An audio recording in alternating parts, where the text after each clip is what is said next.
Merry Impeachment, Happy Holidays, or is it Happy Impeachment, Merry Holidays? Whichever. History was made December 18th, 2019, when the President of the United States, Donald J. Trump, became only the third president in United States history to be impeached. Trump lied, fought, abused his power, and obstructed Congress. But he didn't stop his impeachment or House Speaker Nancy Pelosi, perhaps the first woman to hold Trump accountable in his long and storied career with women. What's next? Welcome to the Halli Casser-Jayne Show. I am Halli Casser-Jayne, and here with my partner in politics, former White House correspondent Matthew Cooper, we slice and dice all things politics and Donald Trump, too. Let's get going. Here we go. Well, Matthew, so nice to have you here. So nice to talk to you. Again, it's been a little complicated in my life, and you've been a trooper and held out, and I appreciate that. But well, it's great to be talking to you again. And so while I've been gone, oh my gosh, we've got an impeached president of the United States, only the third to be impeached. How amazing or not? 823, it happened. Article 1, abuse of power.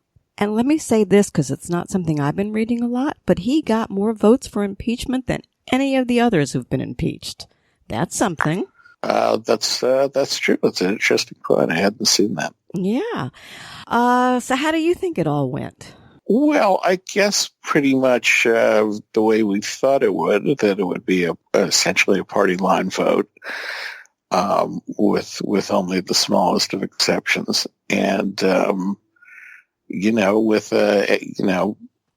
that it would break down along those lines. I think it went, about as well as it could in a way for both sides. The Democrats, held their, conference together, the concern that a number of people from Trump districts that went for Trump might not vote for impeachment didn't materialize. No Republicans defected. So I think in a way, Pelosi and McCarthy are probably, as happy as they can be about, a vote like this. I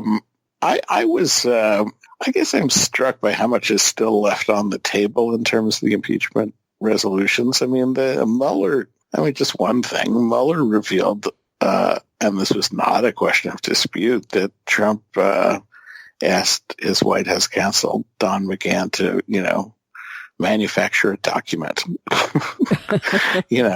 That was a pretty big like that, you mean? That seemed like a pretty good evidence of obstruction, but something like that, which was quite solid because it came from Trump's own counsel, didn't make it into the impeachment hearing. In other words, Democrats chose to make it pretty narrowly focused on the Ukraine thing. And I guess we'll see whether that was wise or not. But I think it's really, there's a lot they left on the table. Yeah, and that surprised me. There's a case for having done that. Yeah, I didn't quite understand that.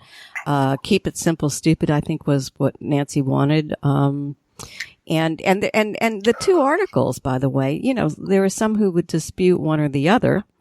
So that's kind of like, I don't know. I don't understand. I didn't get that. I'm with you. I did not get that. And so, we'll have to wait to see. But I think maybe part of it was anything that would have required that the Supreme Court or the court weigh in. And McGahn was one of those issues she didn't want to bring into the picture at the moment. I don't know. It was strange, but she got what she wanted.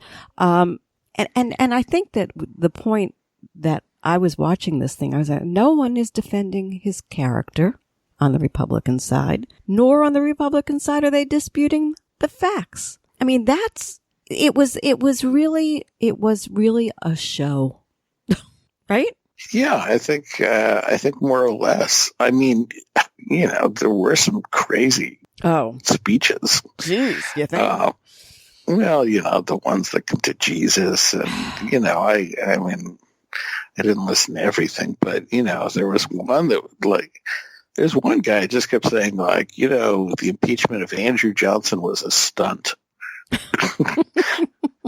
I don't really think it was a stunt in 1865, or whatever year it was. I think, I think they were pretty serious. Yeah, no, I think one of the things is, to me, honestly, Matt, it was like watching a freak show on the Republican side. They are so off the wall, these folks, from my vantage point. And, you want to be respectful because they're Congress people, but they actually looked nuts. There was one nut after the next. And I'll tell you, Doug Collins, he's the fastest talking Southern man I've ever seen in my life. I didn't even know they could speak that quickly in the South. I live in the South.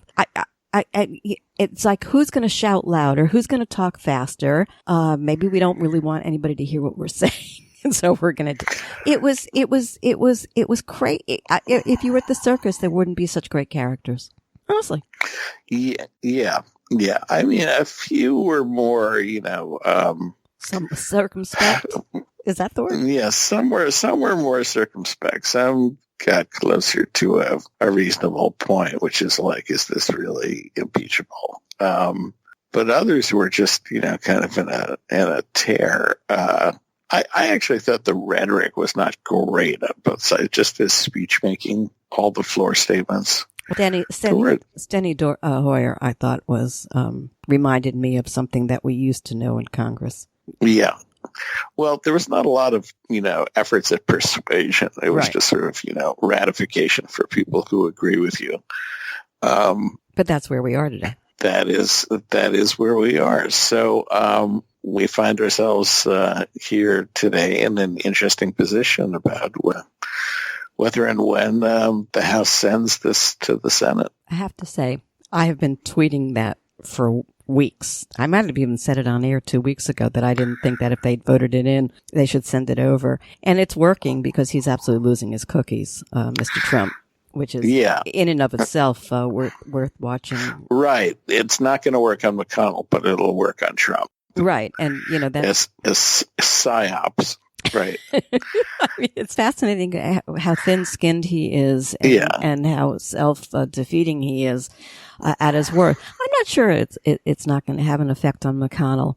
And let's talk about the reason that I say that is because I actually think part of the reason they're doing what they did was because they was, let's drive Trump crazy. Let's see if we can gain a little leverage here and whether or not they're going to have witnesses, etc. But I also think the second victim of this impeachment might just wind up being Mr. McConnell. And if the Democrats are smart, they're going to make him look as lunatic as he truly is, because in my opinion, he's more dangerous than Trump, because Trump is only as effective as McConnell standing and doing, what needs to be done for him. Well, when you say, I mean, well, I didn't hear you. I don't think of McConnell as a lunatic. I do. See, I do. I think that he is as radical and... No, well, I bet you don't find him coolly effective. I mean, I'm not sure what you mean by lunatic. Lunatic means I think he's a right-wing radical figure. I don't think he's a statesman. I don't think he's an American. I don't think there's ever been a leader like him in that position. I think that he's wildly right-wing. You don't think he's irrational and erratic. I think anybody who gets to the point where they where they become so, the fealty to the party and to the leader is more than the Constitution and the United States of America. Anybody who gets to that, as far as I'm concerned, has a screw loose. Anybody. I don't care which side. Anybody. When you lose the objectivity and when your goal becomes, I pledge allegiance to the party and not to the United States, I think that's a problem. I've seen what that does in other countries, and I've seen that there are really madmen behind that. People who are either narcissistic fools or... That's what I think. Yes. So in answer to your question, I don't know that at this point McConnell is 100%. How do you like that? So you think the pressure will have an effect on McConnell? No, I don't think it's that. I think he's running for office. He's the least popular Senate person in his own state. His polls are down to 15 or 16, and I think she's moving to get him the hell out of there and to make him look like maybe somewhat of put him on the defensive and maybe make him look a little, Nancy works in interesting ways, and make him look less austere than he'd like everybody to think that he is. Not to mention, by the way, I always wonder about people like this. I even said this about Robert Byrd, who was a personal friend of mine. These guys get in there and they start keeping their poor states going, continuing feeding the poorness. The miners keep telling them that everything's going to be okay. I mean, come on, Kentucky is in bad shape. And, who needs a senator like him? He's bringing pork in, if you will, but he's doing nothing. The state's just gone downhill. I digress. Right. No, I hear you. Well, let's, what can McConnell do that will really sate Schumer and Pelosi? Is he really going to allow Mulvaney and witnesses? I mean, I think. Well, I think there is something interesting that happened just right before we went on air, and that is that where's my note? Because I just lost my train of thought. Oh, I got it different. It appears that Steve Bannon said you better have witnesses. Hello. Yeah, it's interesting, right? Interesting, yeah. I mean, at some point, if they don't play it fair, that will become further legacy for them at the end of the day. Now, Mulvaney's out. I'm glad you brought his name up because he's on his way out. There's no question about that. And he is not an executive privilege guy, right? He could be very dangerous. He's not executive privilege because he'll be out. He'll be also because I don't think he was ever sworn in that role. Oh, I see. Well, that'll be interesting. Of course, Bolton is out. McGahn out. I mean, there are other people who are out. McGahn's not going to do anything until the court. Right. Right. And here's these guys, George Conway and the group. I'm so impressed with them. I'm gonna say something. It's off the beaten a little bit, but it's not. I love Nicole Wallace. I love watching that show. Do you watch it? Yeah. Okay.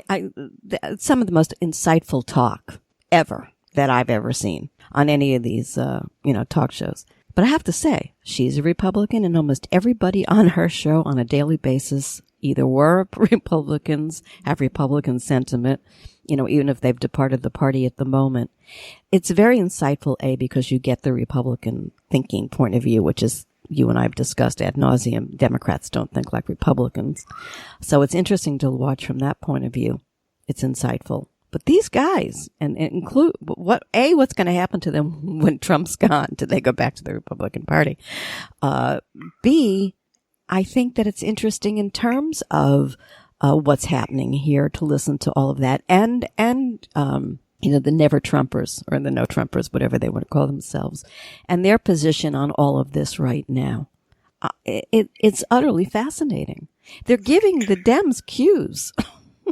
Here's how you treat Republicans. This is what they would do if they were in control. Right? Right. So you're saying they're offering the best strategies forward. Absolutely. They get it. They get just how to play hardball. We've discussed this. Dems aren't. Right. Although I think Nancy's doing a pretty good job. Anything in particular that they've said that you... Tactic. Here was this morning's tactics. You know how we all say POTUS, President of the United States? Right. And they come up with impotus, which is pretty funny. Impetus, right? Right. Impeached, President of the United States. Right. Now, it sounds silly. Sounding like impotent. Well, too. And also sounding like he is no longer POTUS. He's impeached POTUS. Right. That to sort of get under his skin. Yeah, right. And, when you get under his skin, you get under everybody else's skin too, from McCarthy to, Collins to, Jim, Jordan, to all of them. It's not one or the other. You're nailing them all against the wall. Yeah. Well, I mean, it is interesting that Trump's, had this long history of lawsuits and investigations and just litigation over the years. And it's a big part of his life, and his career is always kind of, having some legal trouble, his whole life, and sort of, and he survives it. He survives it, and he usually, I guess sometimes he just wants to, answer a few questions in deposition, get it done. Other times he seems to be more flamboyant and wants to, have his day in court and yell and shout. I guess there are different reports that he's really eager to have a trial so he can, rant. Thing is this. Well, there's got to be a trial, right? Are we agreed, or do you think it's plausible there won't be one? I do think it's plausible there won't be one, but I still lean towards there will be one. First of all, it's funny. There's a new Nancy in town. You know how I was so mad at her in the beginning of all of this because I thought, oh my gosh, she's just doesn't get how you have to play Trump. And, we've talked about the ad nauseum. She's reluctant going after Trump on impeachment. Well, when she decided to do it, she did it as well as she does everything else in life when she pulled it off. And I thought she pulled it off brilliantly, particularly with what she was working with kind of thing. I was actually, even though I had been screaming about it, I thought it would be the smart thing to do until they resolved this and pushed, McConnell against the wall on witnesses. I didn't think she would do it. I know Lawrence Tribe had been poking her to do it and a few other people, to withhold the articles from the Senate. I gotta say, I was shocked that she did it, and she did it coldly. It was cold, and it was calculated. And I thought to myself, Nancy Pelosi is the first woman to ever hold Trump accountable. I'll bet you his ex-wives are freaking out, and his current wife learned, that's how you do it. But I don't think she would have done what she did if she hadn't figured 20 steps down the line that she's going to force McConnell into holding that trial. Well, interesting. Okay, so you think they've known about this for a while? I think they've planned to hold back for a while. Absolutely. That's what I think. I don't think that just happened overnight. She's not that kind of person. Look how long she's measured. She's thoughtful. She's slow to act. I think that, I want to say the perk in her step the last few weeks. Well, I think just that McConnell's given them so much. I agree. She's a good planner. It's just that McConnell's given them so much very recently. Like his saying, well, I'm not going to be... Well, let's talk about that. I don't think that... I'm not going to be objective. This is political. I don't have to be objective. Right. I think that's really important to talk about between him and Miss Lindsey Graham. I actually have to ask you, how do they take an oath of office that actually have the word in there about just that you must be impartial? How do they take that oath of office? They're on record and verbally taped saying, we will not be impartial. Yeah, I think they'll, be like, lots of Dems who made it clear at various points that they think, Trump should be impeached. I don't think that's the same as being the jurors in a trial, if you will, and taking an oath of office. Whatever the Dems might have said, they said prior to taking any oath of office in terms of the impeachment itself. So I think this is different. You've got two men who would have, would ostensibly be on the jury and whatever, who have said loudly and clearly, we don't intend to be impartial. I think they need to recuse themselves. Yeah, sure. Okay. In other words, no, they're not going to do that. Make them, Make me do it. McConnell says, make me do it. Well, I'm really intrigued by what happens with John Roberts now, because does he get to rule on these questions of executive privilege? You get to the floor. Right. Yeah. Does he get to pound the gavel and say, Mick Mulvaney, you got to show up or not? And how much does he really, insert himself in the proceedings? Because Rehnquist, made a little bit of a show of his role in 98. He wore his robes with the crazy gold stripes he usually uses. And, that were inspired by the Mikado or something. I just wonder how I mean, I'm sure Roberts is practicing. I'm sure he spent a lot of time doing this. I think they're different kind of people, Roberts. I mean, Roberts did that vote for the health care, for which Trump never forgave him, of course. And I think at that moment he proved to America, I'm here as an impartial justice. Yeah. I don't think Rehnquist was ever any question that he was not an impartial justice. Right. But there wasn't a lot for him to rule on. That's my point. You mean Roberts? It's just... For who? Which Rehnquist. Rehnquist. There was a different kind of of circumstance too. I mean, that's a thing. It's Daschle and yeah, they had come I up forget with some. Who the Republican leader was, but they had basically they had made the deal. Well, I think the deal will be made. I mean, I'm leaning towards they're going to come up with a deal. There are Republicans there who. What do they need? 4 Republicans to go to the other to vote with the Democrats to make the rules. Yeah. I think that there might be enough there, because even if their loyalty is to Trump, if it's not a fair trial, they really look like idiots. And there are some people who really do care whether or not they look like idiots. I mean, they can make an argument that they voted against, conviction because on the ideals, on the story, on the facts. But if it's not a fair trial, that's different. That they can't do. So I think that there are people like Mitt Romney who say, okay, maybe I'll play along with them in terms of the conviction, but we better set this thing up to look like we're really trying to do the right thing here, or I'll go down in history as just looking like one of the wackos. And I think, sure, yeah. So I think there's that. Okay, so that's possible. Yeah, I mean, what? I mean, so far we haven't seen a lot of that on the Republican side. So, well, there are two different reasons. That's why I said it the way that I said it.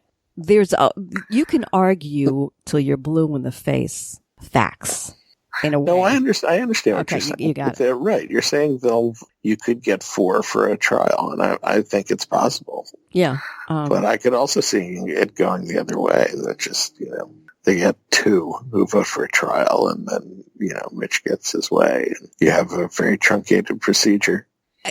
The other thing is that they went on Christmas break today, or Hanukkah break, or Kwanzaa break, or all of the above. Happy holidays, Merry Christmas. I don't think this puts it off. It's a big deal that this doesn't go unanswered in terms of, deciding what they're going to do until after the first of the year. I think they come back on the 6th. I don't think that's a big deal. I don't think that necessarily throws anything off, but it does give them time to beat the hell out of the Republicans, and particularly Mitch McConnell on this. That's what I'm thinking. Let's talk about this briefly. Mark Meadows is leaving Congress. Now, there are 2 stories to that. One is he's leaving to get into the White House in order to help Trump. I have to laugh about that because I say anybody at this point who doesn't see the handwriting on the wall, not one person has survived except for Kellyanne Conway. Not one. So why would anybody do that? His district was gerrymandered and was how did they say that? What's the word I'm looking for here? Where they changed? Well, the lines were redrawn. Yeah. So it was worse for him. So he wasn't going to possibly win on re-election or whatever. But I thought the timing of him doing this was because he's been a pretty fair guy. I mean, he's been friends with a lot of Democrats over the years. I think this doing that the next day, Matt, was maybe telegraphing something. I don't think it was I'm all in on Trump. I don't, because he wasn't all in Trump during the whole last few months. You got any words on Mr. Meadows? Well, I don't have any behind-the-scenes insights, but I don't underestimate what, people's reaction when a president of the United States, even Trump, says, I need you. And if Trump is really begging him to come in, that's tough to resist. People don't blow off the president. Gosh, I find that so bizarre. I do. I find that bizarre. I mean, in a normal times, I would say no, not bizarre necessarily. It is the presidency, of course. But these are not normal times. Yeah, but, I think if you're looking at your sort of post, elected career and, having been White House Chief of Staff is a big thing, and people have left congressional seats for less. So, I mean, yes, it's Trump and he's crazy, and he's going to turn on you. But in the moment, it's still alluring. Let me ask you. You love politics. You love the whole thing. You know it better than anybody, just about, that I know. So if this were you and Trump asked you to come into the White House, would you? It's not really my jam. So, but I'm not a career politician. I'm saying as an American. Well, I think always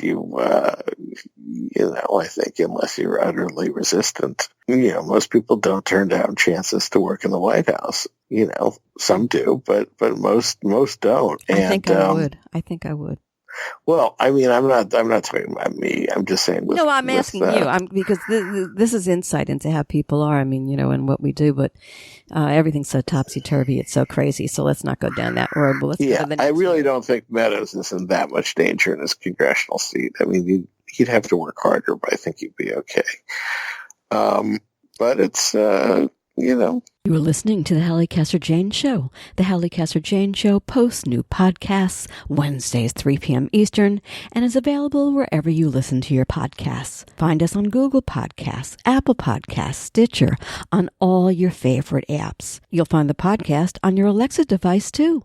Just say, The Halli Casser-Jayne Show. Oh, and come play with me on Twitter at The Halli CJ Show. How about the Dingle story? You got anything on that? Because that was really as dirty and as ugly as anything. Dingle was from Michigan. Well, Trump I think you have to go back to how. Yeah, let's give a little background on that. You want to do it? Yeah, well, I guess it's been more than a year now since I think it's been more than a year since Representative John Dingell died. He was the longest serving member of Congress in the history of Congress. Just a huge figure, much respected and beloved, and he was succeeded in his House seat by his widow, Debbie Dingell. There was a big, it was a big deal when he passed away and left, and Trump seemed perfectly respectful at the time. And then at his rally in Michigan this week, he on the night of impeachment, he lit into Dingell, both his wife, the widow, and the late congressman, at one point implying he was in hell. Can you believe that? I mean, that was just so. Debbie Dingell, who's very has a big reputation in Washington. I know her socially. Everyone knows her socially. She's just a big presence, as was her late husband. And this wasn't just some backbencher. So she was very hurt. She was public about that. Lots of people rallied to her defense. Lots of Republicans did too. And, Liz Cheney gave her a big hug on the floor of the House, and Republican congressman from Michigan spoke out. So it was a moment. It was a classic moment. Yeah. But, I think we've all been through this game of like, oh, this time he's gone too far. This time he's really hurt himself. That didn't happen with the Gold Star parents. It didn't happen when he called with McCain. He just keeps moving the goalpost of what's acceptable. And, I think women get under skin. Yeah, I think it's really obvious. It's a common observation, but it's a true one. And I think she really has, like anyone else. I think he was, he loves going to these states and dissing any Democrats who are still remaining in the states where he does his rallies. But now he sees dead people. Oh, God. He sees dead people, right. I don't think he could resist going to Michigan and, dissing her. I don't think he dissed Tlaib. No, is Justin Amash from Michigan? And Amash is Michigan. That's why he went there. It was he set that rally up because he was ticked off that Amash left the party. That was the whole reason for him setting that date up. I don't think he knew that he was going to be impeached that particular moment. So there Right. is that. But it's oddly he didn't mention Well, much. and it is, of course, one of the, few states that are really going to turn the election. So, look, Trump will always be Trump. I guess. Standing behind him, by the way, just because let's just talk about that was, it's always interesting to see who the campaigns or the, put behind the president when he's right. Well, there are always a couple around. of black people. Well, yeah. This was like Hitler's youth.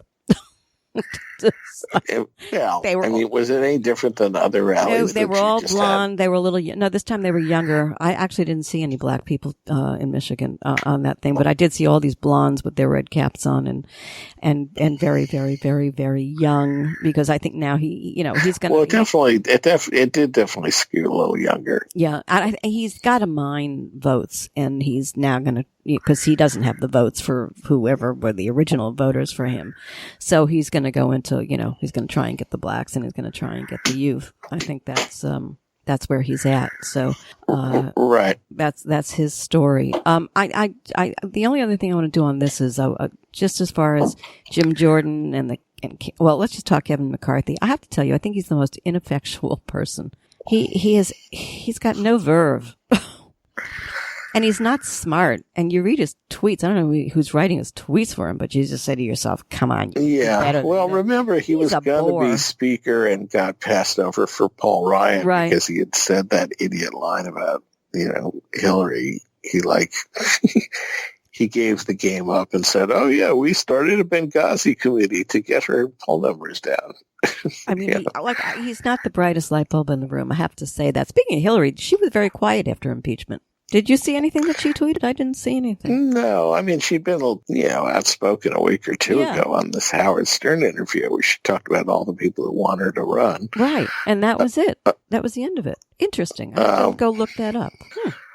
Well, she might be a little. I think when your husband's been impeached, you probably want to. Oh, how stupid of me. Maybe take it down a notch. Thank you, darling. But that never stopped her before. I mean, and she's always been her own woman, and no, that's true. Her own thing. But it was odd. I just thought it was odd. But it's somewhere in between both of our points of view, where she is. All right, let's move on. There's something I want to talk to you about, amongst other things, and that's Cory Booker. The debate was last night. I thought it was very good. It was very interesting to watch. With only 7 people on the stage, people got to be themselves and assert themselves. And we can talk to the details of it, if you will. But there's something going on with Cory Booker.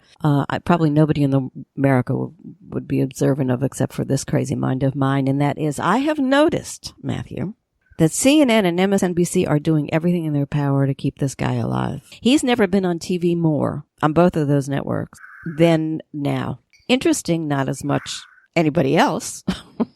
They didn't do the same to try and save any of the other, people who had to drop out. But Cory, they are trying. Damn, he was on CNN this morning, MSNBC this morning. He didn't even watch the debate. He was out in Iowa, making phone calls. It gets too politically correct, and they want another person of color in this race. Then it's like Fox does it too. They're all so invested in all of this. You got anything on that, or you think I'm reading too much into it? I don't watch enough cable to know about that. I mean, I don't think he's a huge ratings driver, so I don't think there's any. No, that's why I'm saying it's so obvious. Big. That they want. I mean, it could just be his willingness to go to do every cable show. I mean, I'm sure Harris could get on air. Don't you think that they would all do it if they could get the time? I mean, they're doing. I don't think it's that. Mm-hmm. No, I think when you're out of the race, it's not that valuable to be. Well, but I mean, Cory's in the race, and there were other people in the race, like who they could be pulling in to talk. They're trying to save him. Is this about Steve Bullock? I mean, is this? No, but since you brought him up, boy, he went silent, and I guess their efforts to get him to run for the Senate have failed. Yeah. And he's holding his ground so far. I don't know. I think that these debates have been. I think they've been a big mess. Because of who's there. Yeah. Yeah, I think a system that pushes you know, Bullock and Inslee and Bennett and even Gillibrand and others off stage is not a good thing. Because it's built around, national polls, which are ridiculous. We don't have a national system for nominations. People who are elected a system that skews against people who are elected statewide. You had... we have this thing called the Electoral College. That's your point. But also you're left with Yang and Steyer. Oh boy, that tie of Steyer's, by the way, took me back to Dwight School for Girls. I don't know. I don't think this is all going to reflect well on Tom Perez. I have always thought he was rather. Yeah, I think he's a weak. I thought among those who are left, it was a pretty good debate. I thought Biden's was adorable last night, and I say that word adorable, and probably, but no, I think so he much did of well who to he hang is. Back a bit. Yeah, I mean that's who he is, and that's why people like him, and so it's fair to call him adorable. I thought Buttigieg. I thought he was a big fail last night. Frankly, so I thought the same of what's her face. Warren, yeah, who I'm not a big fan of anyway, but I thought the two of them got nailed. I thought Buttigieg did. I thought he did okay. I mean, I thought he took the incoming. Yeah, I disagree. But that's okay. That's what makes horse races. And then there's Amy. Yeah, well, she's who has been saying for a long time that she's poised for a surge. She's up to 4 points. Yeah, where John Edwards was this time in 2007? He was at 5%, and he won the primary. I know. Do you think that all of them, do you think this is comparable to any of those previous? I just think times have changed oddly, and that everything that was is not. Yeah, I do. I think there's a lot of fluidity. I remember when Beto was the second coming, Well, I never thought that. I never. Well, yeah. I'm just saying. Yeah, I think Harris looked very strong at one point. I think there's still so much fluidity because. Okay, that's good. Iowans decide late, and Well, I just don't think Iowa should be the first in the contest anyway. But that's a different conversation, right? Yeah, I understand that, but I just I don't know. I think. This time, I think the cookies may be baked. And it's going to be Biden, and he's going to march smoothly to the nomination. I kind of feel like that. I don't know. I do not think that Buttigieg. Possible. Could be. Could be. There we go. We got my could be. And I just, I think Warren is imploding. And I think that Amy is wonderful. I don't know whether she's presidential yet. I'm trying to think who was on that stage. And then, of course, there's Mr. New York, Mr. Bloomberg, who for all his billions of dollars has gotten himself to 5. Point. Well, he says he doesn't want to. He says he's not going to do any of that. I don't know. Boy, if he could just take his gazillion dollars and buy Fox News, the Dems would win. Yes, that would be a big. Wouldn't that be wonderful? And the radio stations. That that all own. Yeah, by Clear Channel too. Yeah, right. I mean, just buy up the media, and then everything will be fine. I mean, right. Is that a bad thing to say? Well, no. If he's so concerned about Trump getting back in, let him do it. I don't know that the family would sell Fox, but for the right money, anybody would do anything. Right. This is America. We'll see. I thought Warren had a pretty good close last night, but the wine cave thing reflected a larger problem, which is she doesn't always have a deft touch in some of these things, Yeah, she's a bull. She's a bull when she gets up against the wall. Mm-hmm. Yeah, and the wine cave thing was the kind of thing that should have been done with a little humor. Exactly. Instead, it was done with kind of a sneer, and it didn't quite land right. That's her issue. Yeah, I mean, she does not have a hearty sense of humor. Yeah, I mean, she actually can be fun No, at she times. said that funny but, line about also be the first woman. Remember, they said right. the oldest, and she said, and the woman. You know, that was a clever it's like retort. It's like the Pocahontas thing. It's like when someone lands a joke that good about you, you have to find a way to bend with it a little. And, Absolutely. She gets defensive. Instead, she did that stupid, spot where she said, "Well, I'm 1,000th Indian, and look, I have Dr. Smith here to verify it." And right, I agree. I totally agree. I think she doesn't quite have the flex. You need. Yeah. Klobuchar was pretty good last night. I don't think she was. Klobuchar was pretty good last night, but I don't think she was great. No, because she comes across as a school teacher. A little, she didn't quite land the thing on Buttigieg. Right. Like, you're a loser. Right. But she's the teacher who corrals the students and say, all right, everybody behave yourselves. Also, you can't be I'm here to, I don't believe in fighting. Why are you all fighting? And then she kind of goes on a rant. Right. That's why I said I thought the one who was the most himself, except for one, was Biden. What's his face? The young one. Yang. I think Yang is just really, really funny and fun. Well, humor goes a long way. Right, and things. he has it. So he always comes off. He's very fine. Droll. Yes. And the no tie and the only He's not an idiot. He's not ready for prime time, but he's not an idiot. I can see him being, a voice in the Democratic Party. There's no question. I mean, I thought Bernie looks incredible, by the way. You have a heart attack and look better. He looks great. That's amazing. He's totally what a stent clear. Will do. Yeah. He projects. He's very focused. I actually think he's been quite good in these debates, especially the last few. No, he's all of those things, but who needs him? Because no independents are going to vote for him. Period. End of conversation. No. I agree. I agree. He's not going to be the president of the United States. I'm just saying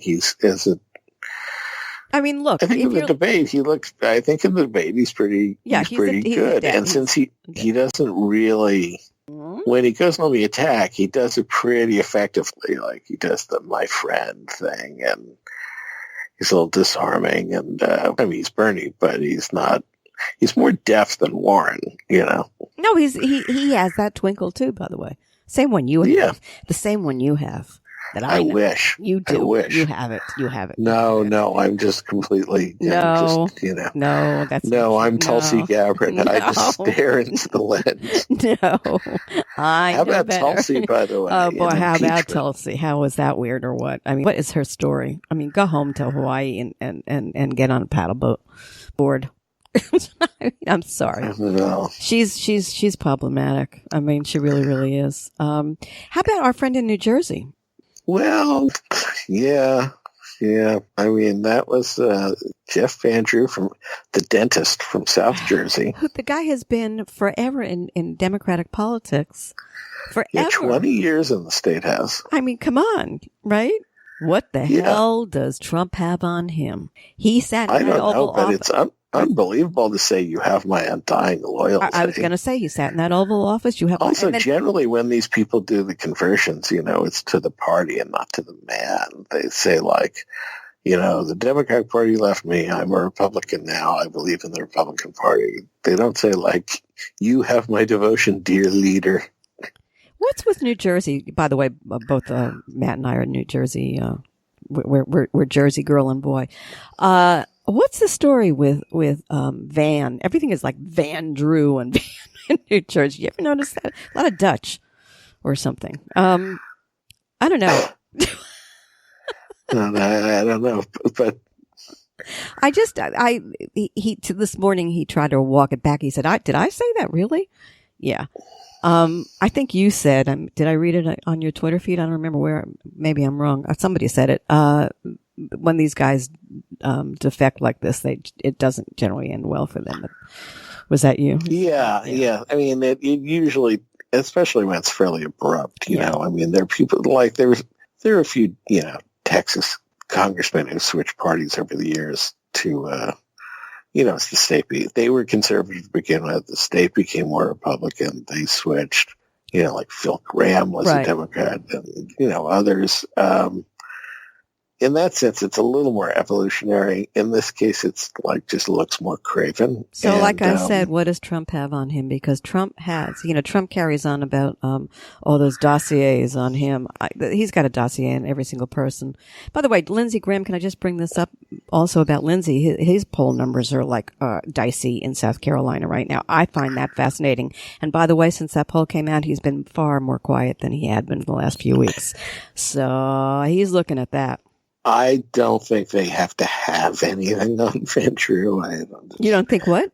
No, it was a Trump district. He's a conservative guy. Yeah, he's been that way. It wasn't a crazy calculation to jump parties. He was always, had to fear a primary challenge. He needs to go away. New Jersey needs to get him out of there. I mean, I assume the Democrat will carry the state by more than 10 points and might pull the Democrat over the line. So we'll see. All right. I mean, it's a conservative district.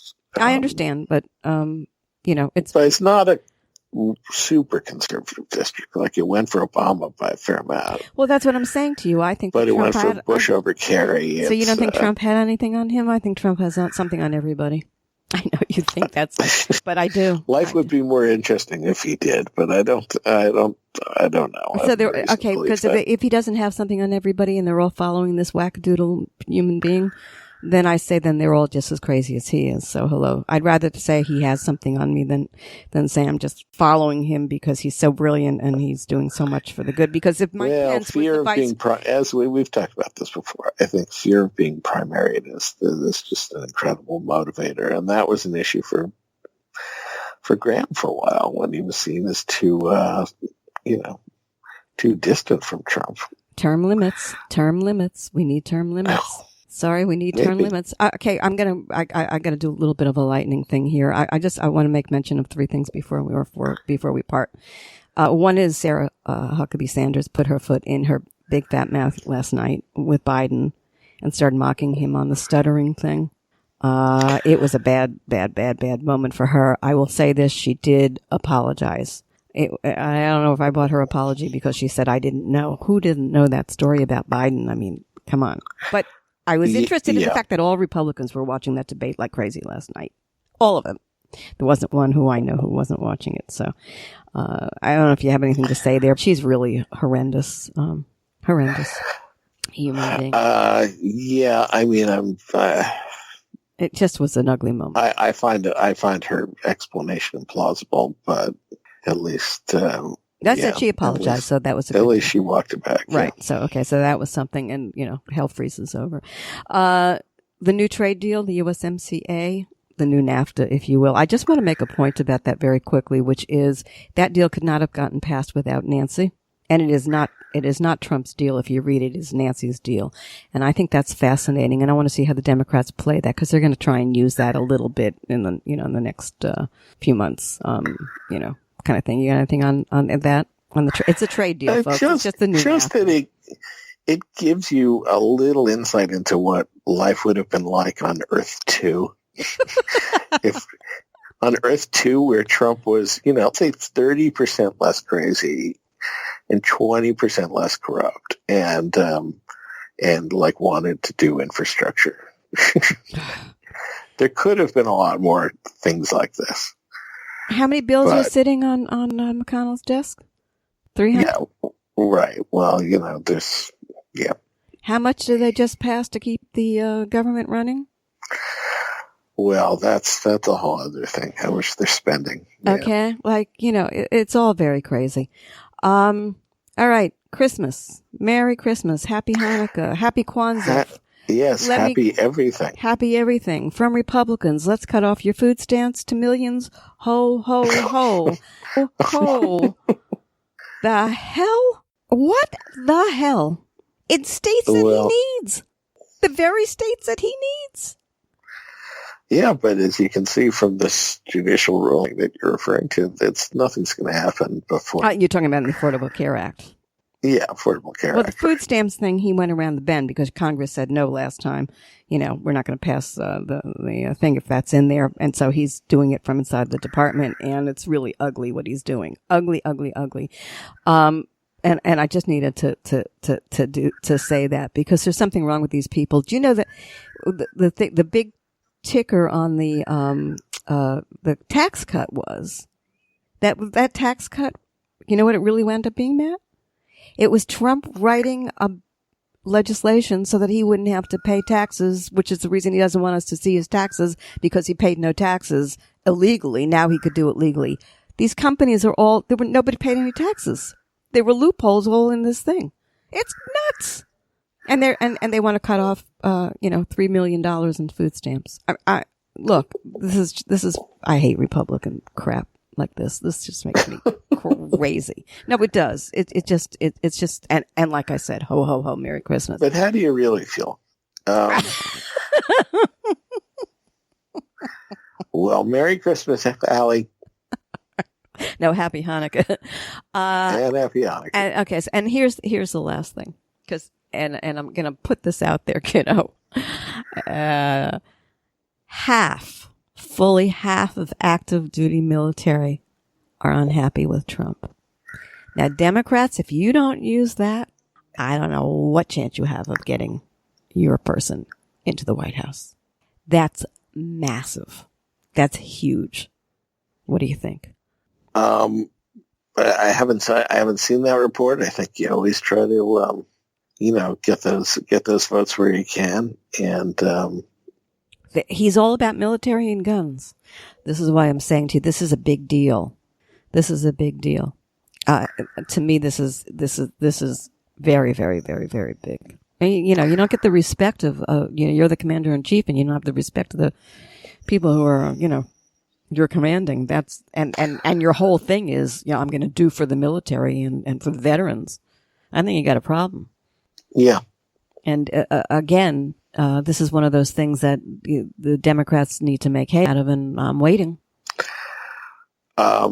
Yeah, well, they've got to be, you got to be careful. You don't want to, seem to encourage. The troops are going to do their job no matter who's. Well, they are, but that's not the point, right? Yeah, yeah, they're not. Yeah, but can more votes be hustled? Sure, they got to fight for every vote. They got to really fight for every vote. So leave us on brilliance. You have anything you want to say? Well, I think I know it's a cliche already, but it was a sad week. I think whenever it was what you have an impeachment, it's sad. Oh, I think sad. Whenever you have an impeachment, it's not a good occasion for, right. It may be a necessary vote, in the way that chemo is necessary or other things, but it's not a happy occasion. So there is no joy in Mudville. Yeah, we'll see what the next thing is here. Okay. Good night, right. Gracie. Good night. Good night, George. Good night, George. All right. Night. Thank you for tuning in to the Halli Casser-Jayne Show, a production of Resec LLC. The Halli Casser-Jayne Show posts new podcasts Wednesdays, 3 p.m. Eastern, and is available at hallicasserjayne.com and on all your favorite apps. Be sure to visit us on Apple Podcasts, Spotify, Google Podcasts, and follow me on Twitter at The Halli CJ Show. Until next time, this is Halli Casser-Jayne.